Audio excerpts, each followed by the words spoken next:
What's up, guys? We're doing a state of the loft address today. We're just down in my basement mixing the food for the young birds who you guys are going to come with me to feed. I'm going to go in and do the old birds now, or the breeders. You guys have seen enough of the breeders all winter. Old birds already ate today. My wife took care of that for me. And then we'll just do a little state of the loft, what's going on, what's next, and everything in between. And sorry now if you guys hear any weird screaming going on in the background. The teenage boys next door are jumping in their pool, and puberty's hitting hard. Those voices crack big time. Maybe I shouldn't have said that. They might watch my YouTube video, but with the volume they're screaming at, you got to take a little ribbing with your voice cracking that bad. We've all been there, boys. If you're watching this, all of us went through the voice cracking stage. We all got made fun of. But all right, let me go feed the breeders, then we'll get into the race. Down in the mixing lab, which you don't get to see very often, but I got to get the young birds' food ready.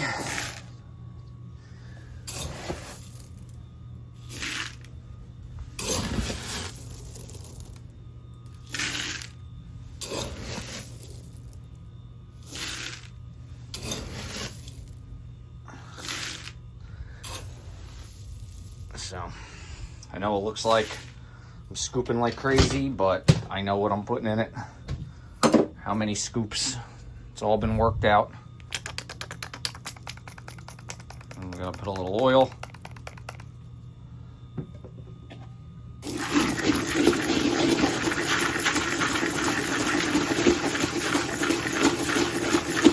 So, they get their food together.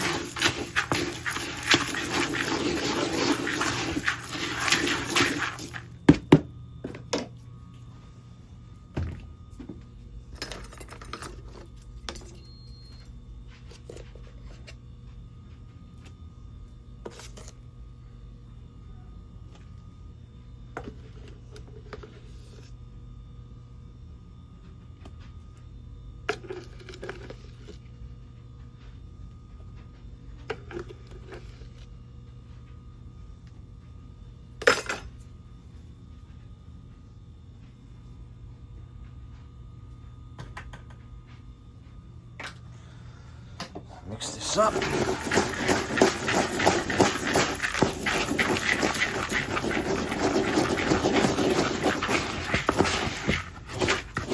This is the young birds malt mix. They're locked in, they're malting right now. All right, guys, we're heading in the loft. Here's the old bird side. We're gonna try and get in there with you guys. I don't know how it's gonna go, but we are gonna try our hardest.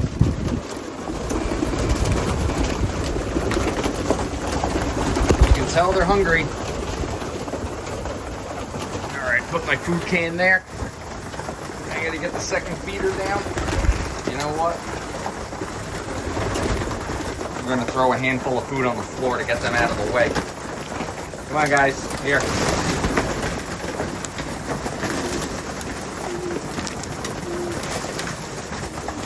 Now I can get this feeder down.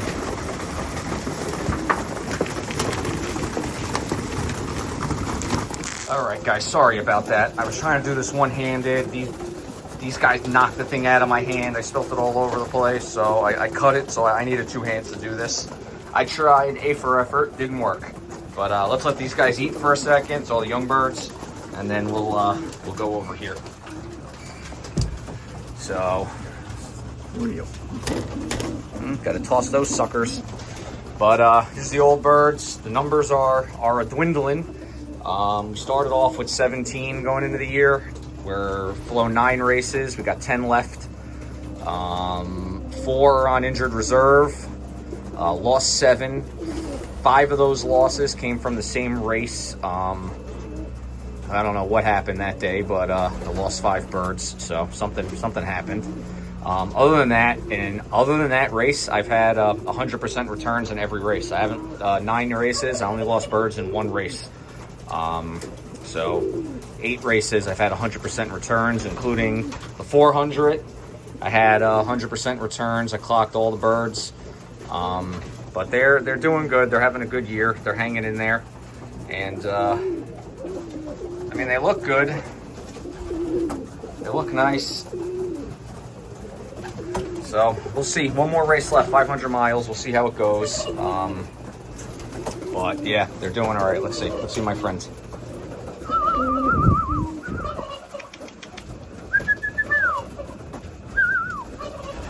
Does my friend want to come? There he is. There he goes. I know I didn't have anything for you. I'm sorry.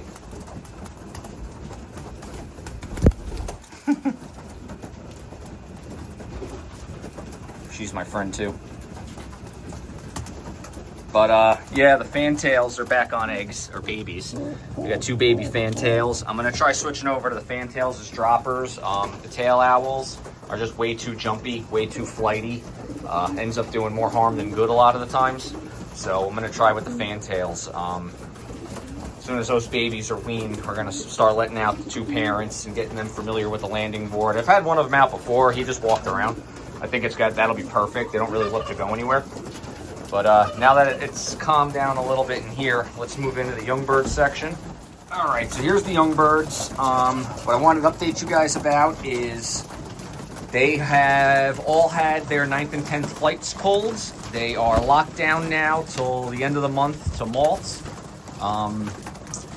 The second team is a week behind. They actually, I was expecting to have them 2 weeks behind, but they made progress so quickly. Talking to one of the more experienced guys, we decided to pull the flights a week earlier and try and get them in line with the first team so I can do everything at one time moving forward, which I think is going to benefit me a lot. I put a post up that you guys can check out if you want about settling success. We had Danza Loft bred birds. We successfully settled 82% of the pigeons we bred. If it wasn't for an earlier hawk issue, we would have settled 89% of the birds we bred here. I have 18 birds from Eric at Loft here. He asked me if I would be willing to fly a bunch of his birds locally, since he doesn't have time to race himself. I said yes. So there's 18 birds of his here that are settled. Did have a few losses from his birds, but overall not that bad either. We settled 18. He had 24 here, so we only lost 6 of those birds. Him and I went halves on the LCM race, so that's a special race, 350 miles. I bought the bands, we split the cost, and then I gave him half the bands, and he banded his birds. So there are some birds here for that race. Overall, there are 70 young birds, which I know it sounds like a lot for the space they're in. This section is only 6 feet by 8 feet, and yes, you would be correct that this space is too small for 70 birds long term. But fortunately, I have a good friend in Eric at Loft who has a big loft, and he is going to take all of my breeding hens after old birds and any of the old bird hens that are left and move them to an empty section of his loft, so I can put all my breeding cocks and my old bird cocks in my breeding loft, and then open this whole thing up for the young birds for the race season. So this door is going to get converted to a slider, so I can slide it open and leave it open, and they'll have access to the whole loft. And that'll give the 70 birds a 12 by 10 foot loft with plenty of perches, boxes, space to spread out, especially as they start to mature and the cocks start getting territorial. That's going to be important. So that's what we're going to do after the last old bird race. That race is supposed to be this week, Saturday, Thursday shipping for Sunday, 500 miles. The weather looks pretty bad on Saturday, and Sunday is Father's Day, so I don't think they'll have the race on Sunday. So possibly next week is the final race of the year, unless it just gets canceled. I'm not sure, but time will tell. The young birds are looking really good, very energetic. Their flight should be coming in. The first team, I should start seeing regrowth now. It's about, today is 9 days, so the regrowth should be visible. And another couple of weeks, and they'll be ready to start going back out and loft flying a little bit and keeping it slow. Just letting them get back in the rhythm. But, all right, let's get on the next topic. Right, so the next topic I wanted to talk about, and I have mentioned it in the past, so we're not going to get into it real deep today. If you want to talk about the traits I picked to breed out of, what I was selecting, you're going to have to just go back through past videos, because I just don't have the time or the energy to get into it in depth. But very quickly, we focused on birds that were calm, friendly, intelligent, and were thinkers, not reactors. That's what we focused on. So that was ended up predominantly being out of 4 bloodlines of pigeons that are now being crossed together. So far, and there's a lot of the season left, but so far, the calmness and the friendliness and the loft smarts, and when I say loft smarts, I mean like loft sense, birds that don't get lost settling. Like that starts everything. You just can't get lost at the loft. It's the easiest time to figure things out. So we have had a lot of success in that regard. The entire team is super calm. They're calm out of the loft. They're actually better behaved out of the loft than my old birds are. There's an entire race team that doesn't have a bad habit. They don't land on the neighbor's roof. They very rarely land on my roof. The majority of them just land on the loft. As soon as they're done flying, they hit the loft. It's either the roof of the loft or the landing board, but they're on the loft and they go back inside. I don't have to call them anymore. So all the traits we selected for are showing, and because predominantly most of the birds are calm, friendly, and have good loft sense, if there are nervous birds in the group, we can't tell yet because the other birds are keeping them calm. I really don't think there are any nervous birds. I mean, like skittish, real flighty birds, I don't think we have any of them on the team.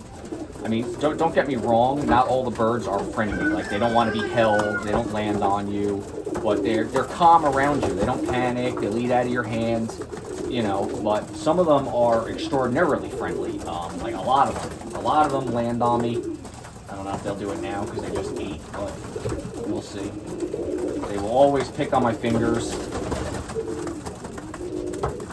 play with my shoelaces, they pull on my socks.